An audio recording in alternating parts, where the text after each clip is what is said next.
Charles Ingram, candidat de la version britannique de Qui veut gagner des millions. Une seule question le sépare du jackpot, 1 million d'euros. Mais ses jokers sont épuisés, la question tombe, comment appelle-t-on un suivi de 100 zéros? Charles paraît complètement perdu. Et soudain, contre toute attente, il se décide. Il choisit Google, un mot dont il n'avait jamais entendu parler auparavant. Quelques instants plus tard, c'est confirmé.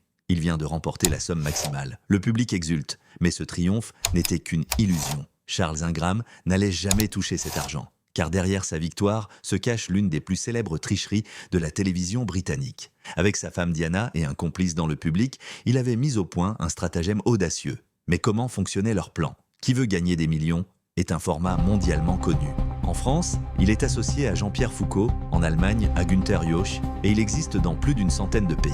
Le 9 septembre 2001, c'est Charles Ingram qui décroche sa place sur le plateau anglais. Pourtant, dès les premières questions, il peine à avancer. Il gaspille 2 de ses jokers dès le début, laissant présager une élimination rapide. Puis vient une question sur la musique. Qui a sorti l'album à succès Born to Do It en 2000?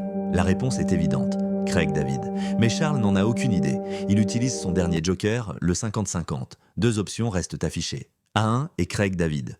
Toujours pas convaincu, il hésite longuement. C'est alors que sa femme Diana, assise dans le public, tousse de façon appuyée. Charles se ravise aussitôt et donne la bonne réponse. Ce manège va se répéter. Question après question, Charles énumère les propositions à voix haute. Et dès qu'il tombe sur la bonne, un discret signal sonore résonne dans le studio.